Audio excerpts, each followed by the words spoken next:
اب آئے ذرا چند آیات کی تلاوت کرنا چاہتا ہوں کہ امام موجود ہیں. قرآن دلیل ہے کہ امام موجود ہیں. اب آئے ذرا چند آیات. یہ جو ایک آیت میں نے تلاوت کی بنی اسرائیل کی سورہ اسراء، یہ بنی اسرائیل کی آیت، یہ ہے حضرت موسیٰ کے زمانے کی آیت. وَنُرِيدُ أَن نَّمُنَّ عَلَى الَّذِينَ اسْتُضْعِفُوا فِي الْأَرْضِ وَنَجْعَلَهُمْ أَئِمَّةً وَنَجْعَلَهُمُ الْوَارِثِينَ. ہمارا ارادہ یہ ہے، اللہ کہتا ہے ہمارا ارادہ یہ. کبھی اللہ کہتا ہے میرا ارادہ یہ ہے، کبھی کہتا ہے ہمارا ارادہ یہ ہے. قرآن میں کبھی کہتا ہے میں اور کبھی کہتا ہے ہم. فرق کیا ہے؟ جب اللہ اپنے جلال میں ہو تو کہتا ہے میں، اور جب جمال سے کلام کرے تو کہتا ہے ہم. جمالی صفات ہیں اور جلالی صفات ہیں. تفصیل میں نہیں جا سکتا، وقت نہیں ہے. توحید کی صفات جمالیہ، صفات جمالیہ، کمال، جمال یہ اللہ کے، جلال یہ مختلف صفات کے اللہ کے نام ہیں. تو اب ایک مرتبہ اللہ کہتا ہے وَنُرِيدُ أَن نَّمُنَّ عَلَى الَّذِينَ اسْتُضْعِفُوا فِي الْأَرْضِ. یہ ہمارا ارادہ ہے کہ ہم جنہیں زمین پہ ضعیف قرار دینے کی کوشش کی گئی انہی کو ائمہ بنائیں اور انہی کو زمین کا وارث بنائیں. نَجْعَلَهُمْ أَئِمَّةً، ائمہ جمع ہے امام کی اور وارثین جمع ہے وارث کی. توجہ ہے؟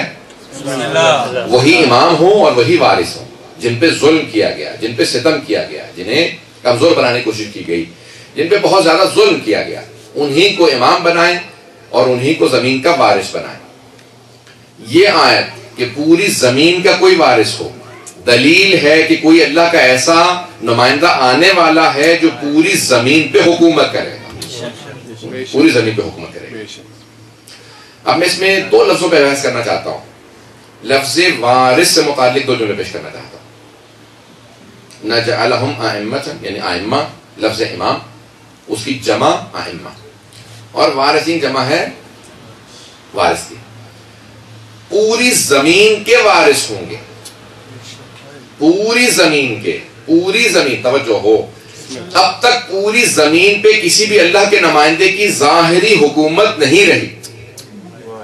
ہمارا عقیدہ یہ ہے کہ امام ولایت رکھتے ہیں لیکن ظاہری حکومت آج تک کسی نبی یا امام کی پوری زمین پہ نہیں رہی. حضرت سلیمان کی بھی زمین کے کچھ حصے پہ تھی، کچھ باغات پہ تھی، کچھ صحرا پہ تھی، کچھ سمندر پہ یا دریا پہ تھی، لیکن پوری زمین پہ حکومت نہیں تھی. جناب موسیٰ، جناب داؤد، جناب سلیمان، ختمی مرتبت جناب امیر کی ظاہری حکومت کی بات کر رہا ہوں کہ پوری زمین پہ حکومت اللہ کے معصوم نمائندے کی آج تک کبھی نہیں ہوئی. تو اس کا مطلب ہے کوئی ایسا دور آئے گا جہاں پوری زمین کے وارث صاحب الزمان علیہ السلام ہوں گے.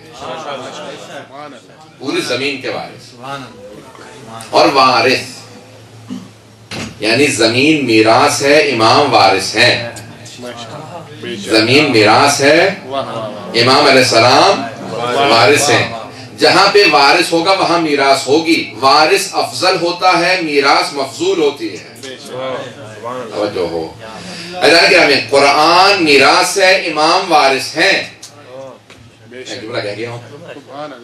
قرآن میراث ہے، امام وارث ہیں. میراث آج تک باقی ہے تو کوئی پردہ غیب میں وارث بھی باقی ہونا چاہیے. قرآن میراث ہے، میراث کو بغیر وضو کے ہاتھ نہیں لگا سکتے. قرآن کی جلد کو ہاتھ لگا سکتے ہیں لیکن الفاظ کو مس نہیں کر سکتے جب تک وضو نہ ہو، جب تک کہ مطہر نہ ہو. لا یمسہ الا المطہرون، جب تک پاک نہ ہو قرآن کے الفاظ کو ہاتھ نہیں لگا سکتے. ظاہری الفاظ کو ہاتھ لگانے کے لیے پاکیزگی شرط ہے. قرآن پہ کسی کتاب کو نہیں رکھ سکتے کیونکہ اس کو فوقیت نہیں دے سکتے. کسی کتاب کو قرآن پہ فوقیت نہیں دے سکتے. جب کتاب کا، میراث کا یہ عالم ہے تو وارث کا عالم کیا ہوگا؟ کسی کو فوقیت نہیں دی جا سکتی وارث پہ. بہت سی تفصیلات ہیں، یہ میری پوری ایک مجلس ہے لیکن اب میں تفصیل میں نہیں جا سکتا ہوں. کہ ایک آیت، میں نے کہا تھا چند آیات پیش کروں گا کہ امام وارث ہیں، آج تک باقی ہیں. اب لوگ مجھے پتا ہے کہ تجدید وضو کے لیے جاتے رہیں گے کیونکہ سب لوگوں کے روزے ہیں، مجھے پتا ہے. تھوڑا سا میں 5 منٹ پہلے آپ کو ختم کر دوں گا. یہ ایک آیت ہے، چند آیات میں پیش کرنا چاہ رہا ہوں. سورہ قدر. علامہ طباطبائی سے سوال کیا، آغا سب سے بڑی دلیل کون سی ہے وجود مقدس صاحب الزمان میں؟ کون سی آیت سب سے بڑی دلیل ہے؟ تو انہوں نے کہا سورہ قدر کی یہ آیت، نماز میں مستحب ہے نا انا انزلنا پڑھنا، تو امام نے کہا یہ آیت، اللہ تعالیٰ نے کہا کہ یہ آیت قرآن کی سب سے بڑی دلیل ہے، تنزل الملائکۃ والروح فیہا بإذن ربہم من کل امر، ہر امر کو لے کے ملائکہ اور روح الامین نازل ہوتے ہیں۔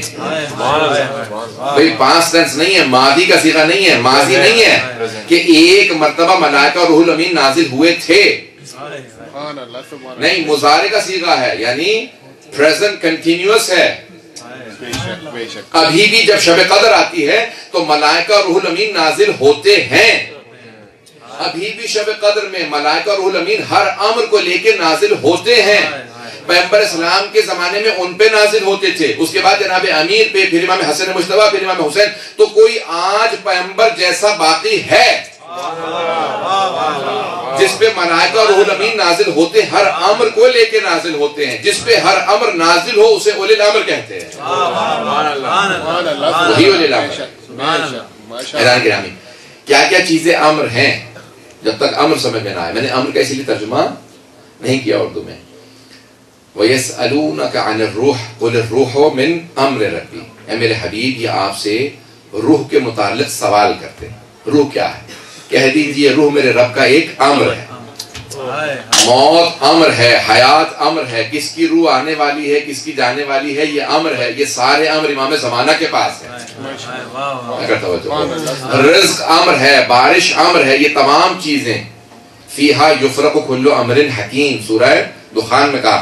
تو مختلف آیات کے اندر ہر چیز کو اللہ نے امر قرار دیا ہے، ہر چیز امر ہے، تو کوئی ایسا اولی الامر ہے جس پہ ہر امر نازل ہوتا ہے، وہی امام زمانہ ہے۔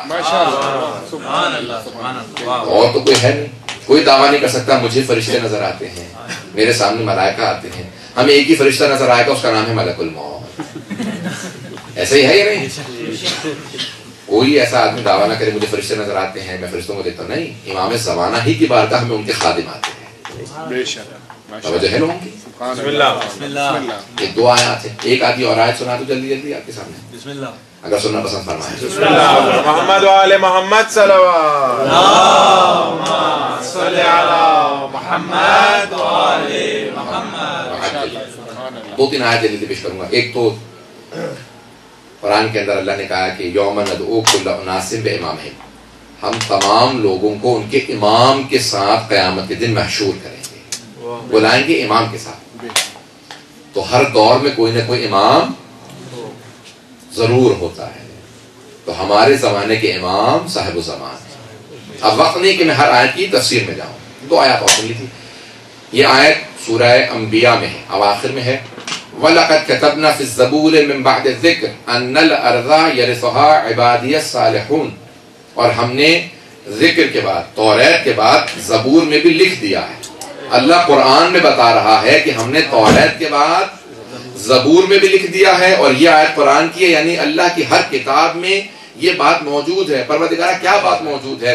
ان الارض یرثها عبادی الصالحون، کہ میری پوری زمین کے وارث میرے صالحین بندے ہوں گے، ایسے متقی پرہیزگار معصوم نمائندے ہوں گے، پوری زمین کے وارث۔ پہلی اگر آیت ذہن میں ہو تو پوری زمین کے ان الارض، الارض کہا، الف اور لام استغراق کے لیے اس مقام پہ، جیسے کہا الحمدللہ رب العالمین، تمام تعریفیں اللہ کے لیے ہیں، اس مقام پہ اللہ کہتا ہے پوری زمین کے وارث، پوری زمین پہ میرے معصوم نمائندے کی حکومت ہوگی۔ تو کوئی ایسا وقت آئے گا کہ جہاں پانی بتائے گا میرا وارث موجود ہے، صحرا بتائیں گے وارث موجود ہے، پہاڑ پہ ہر مقام پہ حکومت ہوگی ایک ایسے فرد کی کہ جسے اللہ معصوم نمائندہ کہے۔ سبحان اللہ۔ یعنی کوئی معصوم نمائندہ پوری زمین پہ حکومت کرے گا۔ یہ چار آیات، آخری آیت سے پیش کرنا چاہتا ہوں۔ یہ سورہ ہود، 11واں سورہ ہے، سورہ ہود۔ وہاں سے آیت ہے کہ بقیت اللہ خیر لکم ان کنتم مؤمنین، جسے اللہ نے باقی رکھا ہے، جسے بقیت اللہ قرار دیا گیا ہے، وہ تمہارے لیے خیر ہی خیر ہے اگر تم مومن ہو۔ سبحان اللہ، کیا بات۔ امام باقر علیہ السلام فرماتے ہیں کہ جب امام زمانہ ظہور کریں گے تو اس آیت کی تلاوت کریں گے، سب سے پہلے اس آیت کی، بقیت اللہ خیر لکم ان کنتم مؤمنین، امام اس آیت کی تلاوت کر کے کہیں گے، فوراً جملہ کہیں گے انا بقیت اللہ، میں وہ اللہ کا باقی رکھا ہوا ہوں جسے اللہ نے زمین پہ باقی رکھا تاکہ مومنوں کے لیے خیر ہی خیر قرار دے. رحمتک یا ارحم الراحمین وصلی اللہ علی محمد وآلہ الطاہرین.